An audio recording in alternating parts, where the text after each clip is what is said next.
Hello YouTube, my name is Tyler and this is the second week of October reading vlog. So I read 4 books last week. It is now October 9th and I have finished listening to an audiobook. I did not talk about the books that I carried over from last week into this week, so I'll talk about those and then I'll talk about the book I finished. So the books that I brought over were Lost Children Archive by Valeria Lucelli. I'm reading this very slow. I'm liking it, but it is a little dense, but the writing is really interesting. I'm intrigued to see where this is going. It honestly kind of reminds me of House of Leaves in a weird way. Like, it's not as extreme, or it's like not spooky either. There's just something about the storytelling that reminds me of House of Leaves. I can't quite explain. There's like a lot of meditating, I guess, on sound that reminds me of some of the more academic sections of House of Leaves. So yeah, I'm enjoying it. It's just like really slow going. I am also working on a novella called Sour Candy, which honestly I'll probably finish today and check in again later today with my thoughts on that, so I won't say too much about it. I'm reading it incredibly slowly for it being only 92 pages long, but we'll talk about that when we talk about that. Why is there a blue jay on the driveway? Sorry. Anyways, okay. And then the third book that I brought over is the book that I finished today called Pilgrim's Wilderness, A True Story of Faith and Madness on the Alaska Frontier by Tom Kizia. I literally just listened to the last name be pronounced and I have lost it completely.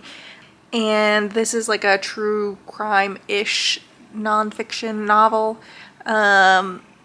nonfiction book. It was okay. I'm gonna give it 3 stars. I think,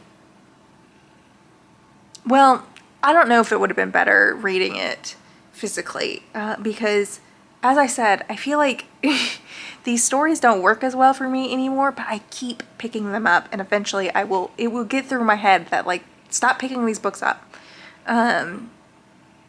But there was part of it, like the way that the narrative was told, like it jumped back and forth between what they were doing in Alaska and what was Papa Pilgrim's like past like. So it jumped back and forth from like present to his past, and then like it kind of jumped back and forth between like what was publicly going on in Alaska and what was privately going on within the family. And I just found it really hard to keep straight while listening to it. So I feel like I would have been able to like track that and understand that better if I had read it physically. But I don't know, it's just like a 3-star thing. Like, it's terrible what he did to his family. He was abusive. He was terrible to his eldest daughter. I think you can imagine kind of like the more disgusting things he was doing with his eldest daughter. So like it's a pretty fucked up story, but like it just, I don't know, it just wasn't all that interesting to me. That sounds terrible, but like there was like this whole thing where they were having a fight with the National Park Service, and that took up like so much of the beginning of the book, that like at some point I just like zoned out, and like then I kind of lost the thread of like what the fuck was going on in this story. Yeah, and that's like a me problem. So yeah, that is my thoughts on the first book I finished this week. I'll probably finish another book today. And then I think I'll probably try and focus on Lost Children Archive tomorrow instead of starting any new books. And try and get a big chunk of that read, because I'm only like, I'm not even a third into it, and it's almost 400 pages long, so I really need to make some progress on that. And then, yeah, like hopefully find a spooky book to read. I feel like I'm not in a slump, but I am feeling a little unmotivated because nothing is like very engaging or compulsive. I talked about that like 2 weeks ago in the like third week of September vlog, where like everything was just like okay, and there was nothing like I just wanted to read. And yeah, I'm wanting something I want to read and like keep reading, so hopefully I can find some kind of spooky book that will hit that spot for me. Anyways, I will talk to you when I finish Sour Candy. Bye. Hello, we meet again.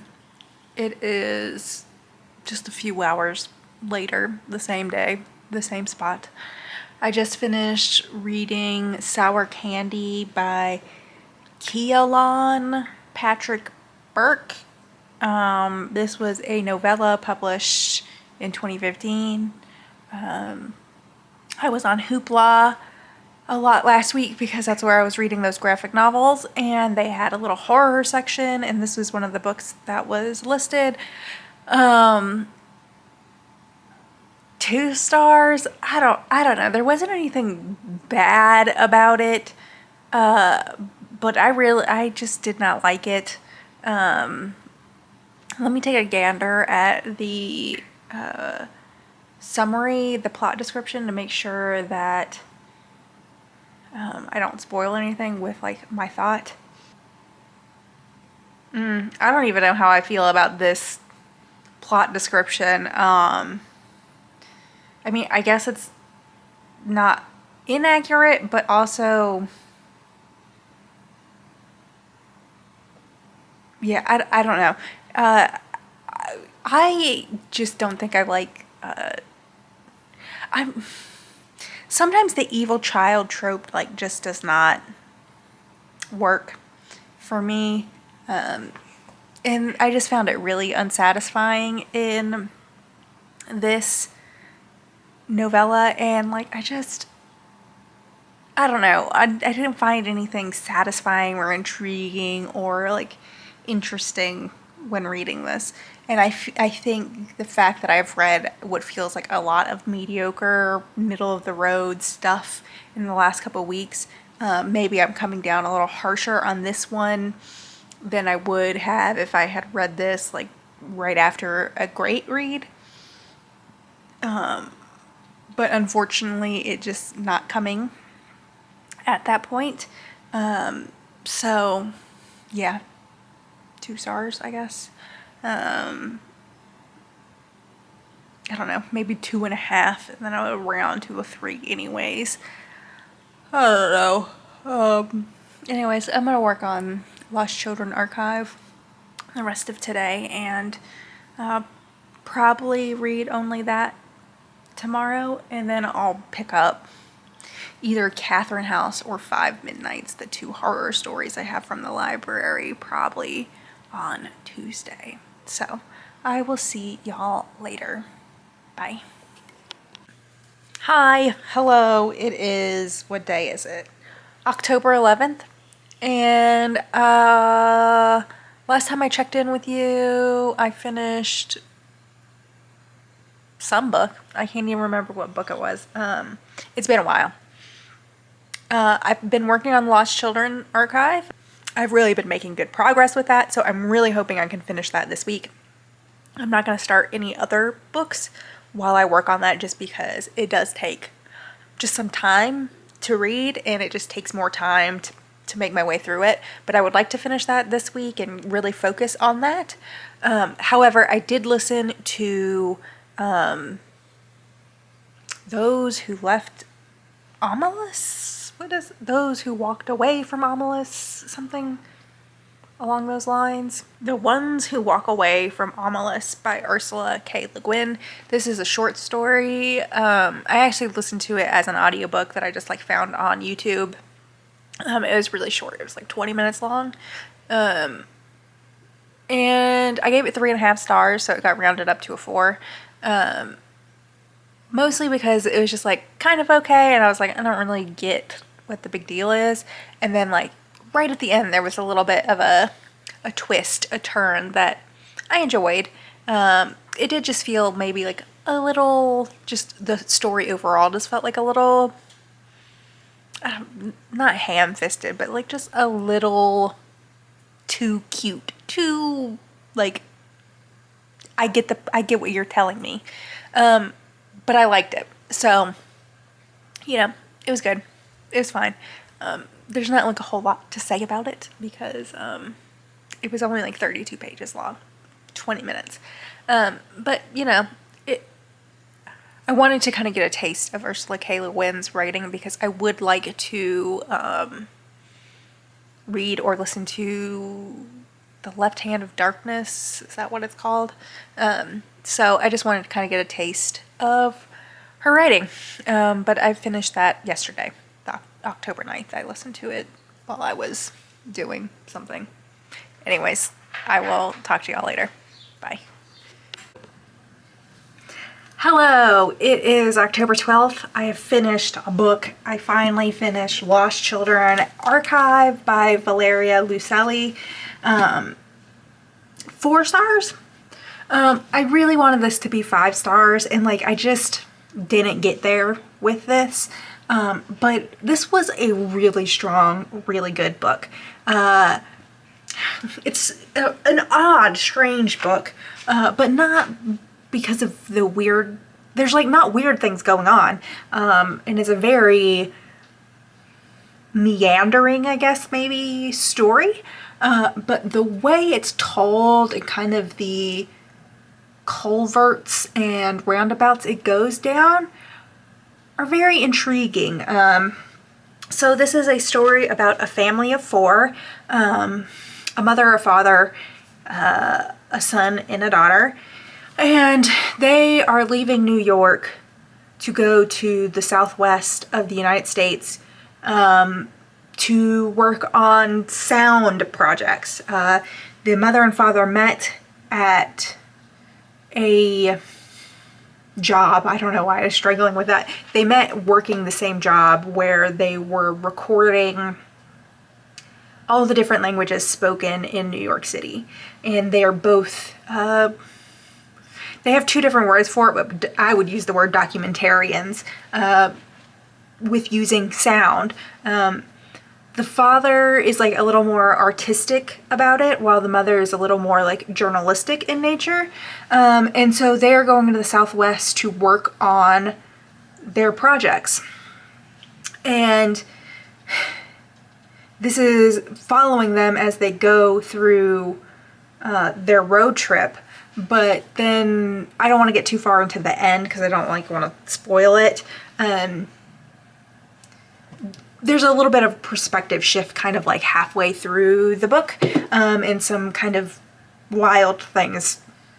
Not wild by my standards necessarily, like when I talk about wild, like it's not thriller wild, it's not like horror book wild, but like in the context of this being kind of like a contemporary fiction type book that's very grounded in reality, it is kind of a wild choice. And a giant wasp just flew on the window.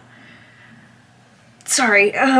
So like it's a kind of intense thing that happens. So I don't want to spoil that. I will say I didn't like the perspective shift half as much as I liked the front half where they were on the road trip, and it was, I don't think it's much of a spoiler to say that is like narrated by the mother character. I really, really liked reading her perspective. I liked listening to the things she was talking about.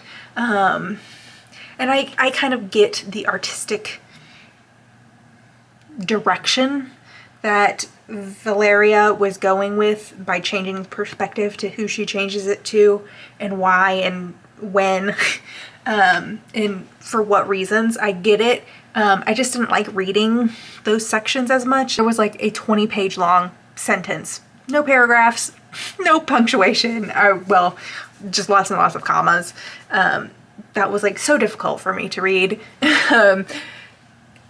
and like I got the artistic angle of it. I just like didn't love that. So this also talks a lot about both Native and Indigenous Americans. The father's soundscape is working on the echoes of Apache natives and kind of the story of their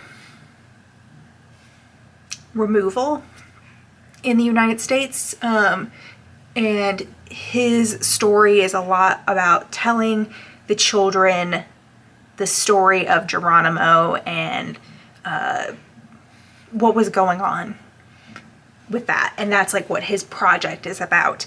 So some of the places they stop are like his grave site in like a town called Geronimo, and things like that. So he's telling these older stories, while the mother is working on a story about deportation, basically, of unattended minors who have shown up at the southern border of the United States. And so both of those facets of this book were so intense and interesting, to be learning stuff that I didn't learn in school, and then also seeing this much more modern story of removal and how they might be different, like the reasons they are happening, the removal of these people might be different, but also seeing the similarities in these stories and like the connections in these stories. I don't know, it was just like a really interesting read, and like I wouldn't say there's like the plot is just like this road trip and then a thing that happens, kind of like, I don't know, 3/4 of the way in. I don't know. There's like a little bit more of like stuff that's happening kind of at the end. But I don't know. That first half was just really interesting. Really, really fascinating. And there's like some relationship stuff going on, like between the mother and the father and the son and the daughter, and you know, the relationships that are going on in the family that are interesting. And there was definitely some things that like really struck me while reading this.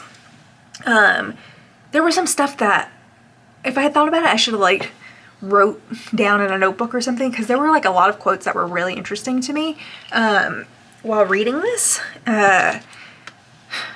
But I didn't do that. But I don't think I love this enough to like go buy my own copy. I will also say there's some other like multimedia stuff in here. There's a few pictures in here. There's some odd formatting at times, I guess, kind of like the like 20-page long sentence. There's just like some like lists and things in here that I just like enjoy those kind of things, like a very interactive book. And there's just like one page in here that I just like absolutely loved, and I'll see if I can find it real quick. The book is kind of broken down into boxes, and if you read it, it will make sense why. But it shows things. So I don't know, something about this page just really hit me. So it's a picture of items that were found on a migrant in the desert in the southwest United States in Pima County. I don't know if that's Texas, New Mexico, Arizona, unsure. And then there's a loose note that says, "A map is a silhouette, a contour that groups disparate elements together, whatever they are. To map is to include as much as to exclude. To map is also a way to make visible what is usually unseen." And then there's a book, The Gates of Paradise, by a Polish man whose name I cannot pronounce in any form or fashion. So there's like contents in this box, but something about that loose note in context of the book, where there's like a lot of map stuff that's going on, but there's also like mapping of like echoes and things. I also studied geography in college, so like there's something that just really hits me, and especially in the context of also seeing that picture of the things that a person brought with them to cross the border to get into the United States. man, I don't know. That page is just really so good. So good. Anyway, so I liked this. If you're interested, I think it's worth reading this if like my very rambly, incoherent talking about this grabs you. I think it's worth reading. I cannot remember where, for the life of me, I got the recommendation for this book. I'm glad I read it. It took me a while to read, but I'm glad I did. I'm definitely glad I took the last couple of days just to read this on its own, instead of trying to fit it in between other books, because it just like it's a lot harder to read it that way. I feel like it's broken down into a lot of smaller sections, so you can stop and start it, but it's just like harder to hold on to all the fragments if you're also reading other things, or you're only reading like one or two sections a day, if that makes sense. And I think it really benefits from like just spending time with it and only it. So I would recommend it. 4 stars. Like, it was a good read. I didn't have a bad time. Yeah, so I have talked about this way too long. This is probably the last book I'm gonna read this week. I want to start The Weight of Blood, but I really am feeling the pressure to read my library books. I don't know what else I'm gonna read tonight. Hockey starts tonight. Technically it started yesterday, but the Cavs play tonight. I have a hockey game to watch tonight, and I like to read in the intermission. Like, it's a perfect 20-minute sprint, and there's 2 built into the evening. And like, I usually read on commercial breaks and stuff too, but the built-in 20 minutes of reading is just so excellent during hockey season. So I will have to pick something to read by the time the hockey game starts. Maybe Catherine House, I don't know. Something spooky, because I really have not gotten into the spooky season yet. I really have not read much that has given me spooks. Okay, I'm gonna go now. Bye. Hello, it is October 14th. I am gonna close the vlog here. I was hoping that I was gonna finish Catherine House in time for this vlog, but it's just not seeming likely today. I read like 130 pages of it in the 24 hours that I started it through yesterday evening, and then I've only been able to read like 20 pages today. I've just been kind of all over the place. I'm really enjoying it though, so I look forward to chatting about that in next week's vlog. It's looking like a win so far. I'm about halfway in, so yeah, I will just leave it at that. I am also carrying over one other book, Tampa by Alex, I think it's Alyssa Nutting. This is a book that was recommended in the recommended is a weird word, but it was a book mentioned in Lolita podcast in the last episode, where she talked about a couple of books that were like influenced by Lolita. This is told from the perspective of a female teacher who is a predator. I'm like right on the verge of DNFing it. I was debating on whether I wanted to DNF it in this vlog or not before I came down to close out the vlog. I'm gonna give it one more shot today and see how I feel about it, and then you will find out whether I DNF it or not in the beginning of the next vlog. So I will keep it there. I'm just not sure if I like it or not. But it's short also. I think it's like under 200 pages, so I'm like kind of wrestling with whether or not it's worth DNFing or not, if it's like readable. Man, I have to say, I'm really liking how my blush is looking in the camera, in the viewfinder. Anyways, so with that being said, I still have not hit bingo on Booktrovert bingo. But I'm close. I think I have 2 almost bingos. So hopefully in the next vlog we will have a bingo to talk about.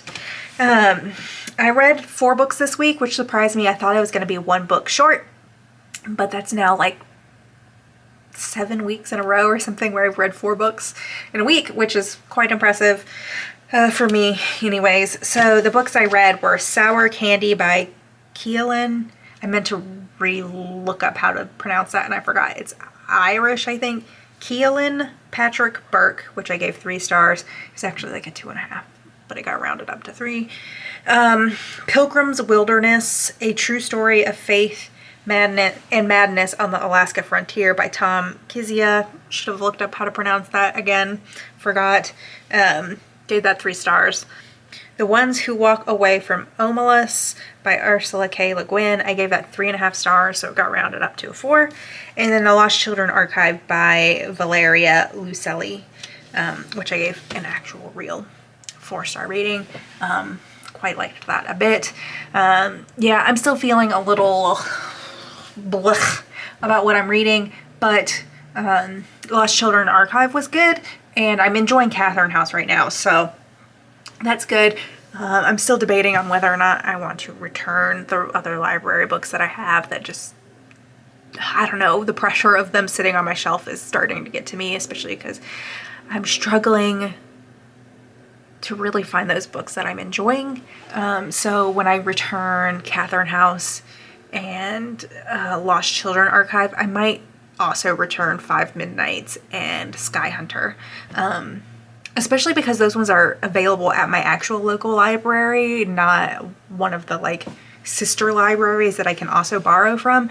So if I decide I want to read them, I can just go back and pick them up. So like, it's not a big deal to return them, but like my brain is like, you have them, you should read them. So I don't know, they're probably gonna get returned because I'm really wanting to read The Weight of Blood.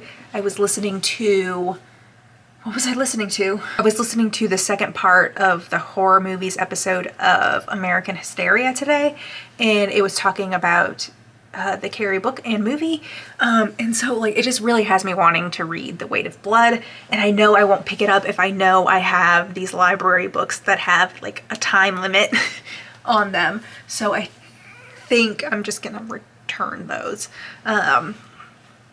even though 5 Midnights is like spooky, so it would fit the season, but I'm just like not feeling it. Yeah, so I think The Weight of Blood is next once I finish Catherine House.